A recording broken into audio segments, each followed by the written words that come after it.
Let's talk about a case scenario of Bartter syndrome versus Gitelman syndrome versus diuretic abuse. So a case scenario is given, and then we have to do some investigations to diagnose whether it's Bartter, a Gitelman, or diuretic abuse. So here we go. A 19-year-old female, a 19-year-old female patient presents with lethargy, weakness, muscle cramps, increased urinary frequency, irregular periods. She is dehydrated, weak, emaciated, and on examination, she is having a BMI of 17, blood pressure of 108 by 86, and her heart rate is 88 per minute. Her investigation shows that her pH is 7.53, potassium is 2.9, serum urea level is 7.2, which is in the normal range. Creatinine is 108 micromole per milliliter, which is also in the normal range. Her bicarbonate level is 37 and calcium level is 2.42.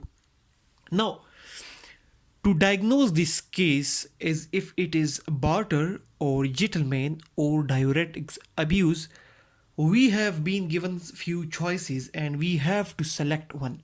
Now, the first choice is transvaginal ultrasound. The second is urine diuretics assay. Third is early morning cortisol level. Then serum renin and aldosterone level, and finally fasting blood sugar. Now, which option you are going to choose?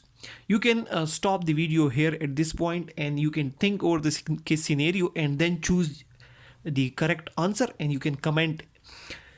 So here basically the correct answer is urine diuretics assay. Here the correct answer is urine diuretics assay. Now, why we are choosing this answer as a urine diuretic assay and why we are not choosing the transvaginal ultrasound and early morning cortisol, serum renin, and fasting blood sugar.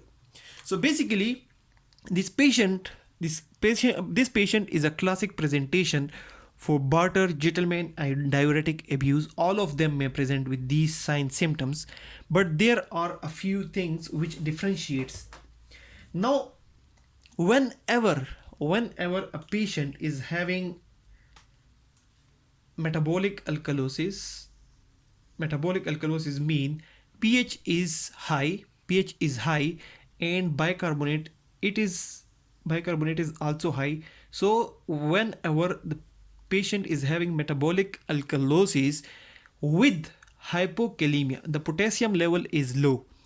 So the normal pH level is around 7.45, and if it is more than that, then it is alkalosis, and the potassium normal potassium level is around 4 to 5. So a lesser potassium level also shows hypokalemia. Now, any patient with metabolic alkalosis and hypokalemia plus normal or low blood pressure, if any patient has these things in common, having metabolic alkalosis, high pH, high bicarbonate level, then having hypokalemia and normal or low pH, you should also always suspect these things: Bartter, Gitelman, and diuretic. Now, the thing is that this patient's age is 19 years old, and normally Bartter patients present early on in life. This patient is presenting at 19 years of age. Barter's patient present early in life.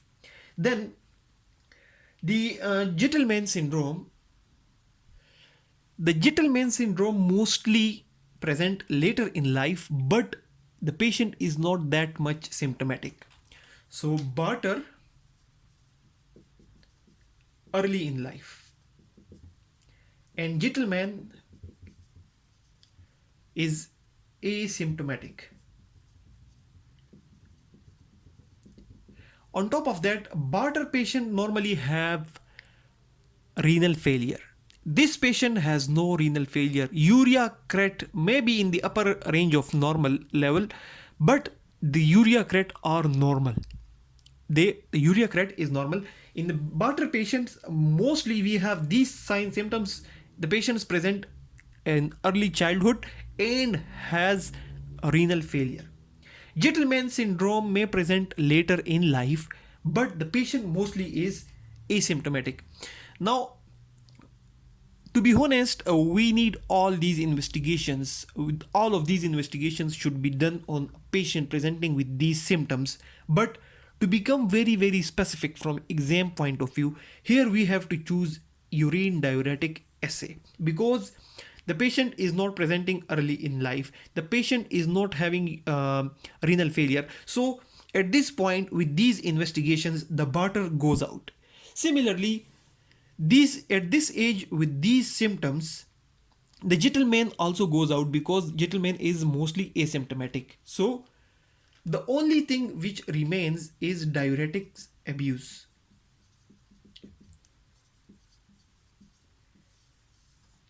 Now, as we discussed, that any patient presenting with a metabolic alkalosis and hypokalemia, low potassium level, plus normal or low blood pressure should be suspected for Bartter, Gitelman and diuretic. But out of all these, the most common presentation is that of diuretic abuse. Most commonly, the Bartter and Gitelman are not that common, and diuretic abuse is much more common. And on top of that, the case scenario investigations also goes toward the diuretic abuse. Now, one thing more, to differentiate between the Bartter and Gitelman, we will measure the urine calcium level.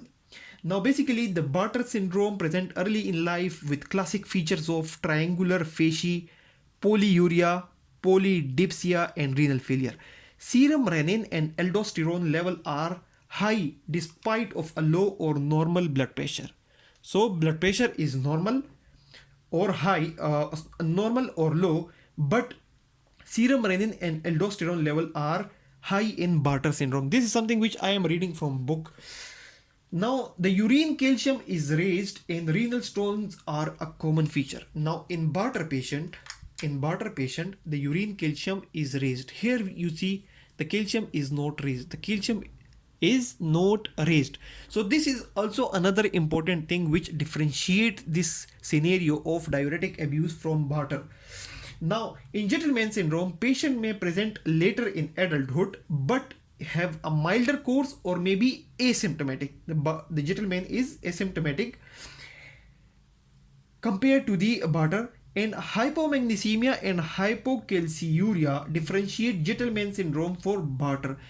Now, in Gitelman, we have hypocalciuria, low calcium in urine, and hypomagnesemia. So, low magnesium level in blood and low calcium level in urine. This thing differentiates Gitelman from Bartter. Now, to summarize our case scenario, the patient presents, a 19-year-old female presents with lethargy, weakness, muscle cramps, urinary frequency, irregular periods. Her BMI is 17, blood pressure is low, heart rate is 88, and investigation is showing that she is having hypokalemia, low potassium, and is having alkalosis, and that is basically a metabolic alkalosis. Calcium is normal and a urea cret is normal. Now, to differentiate between Bartter, Gitelman and diuretic, in this case, we must go for, initially we will go for urine diuretic assay. This is the most correct answer. Other investigations are also needed, but not at this time. This is the most important at this time, because if it was Bartter, then Bartter would not present at this age. On top of that, Bartter patient would have a renal failure.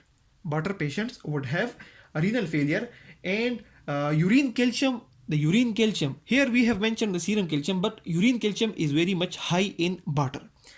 Gitelman syndrome as compared to Bartter basically presents normally as asymptomatic and will have hypocalciuria, low calcium in urine and low magnesium in blood. So these are the things which basically differentiates this case scenario from of diuretic abuse from Bartter and Gitelman. And the thing is that diuretic abuse is much more common as compared to Bartter and Gitelman syndrome. So that's all about this case scenario. We will come in another scenario, and in an improved form we are going to improve the presentation. This is basically just the start, so the presentation may not be very good, so we will try to improve it.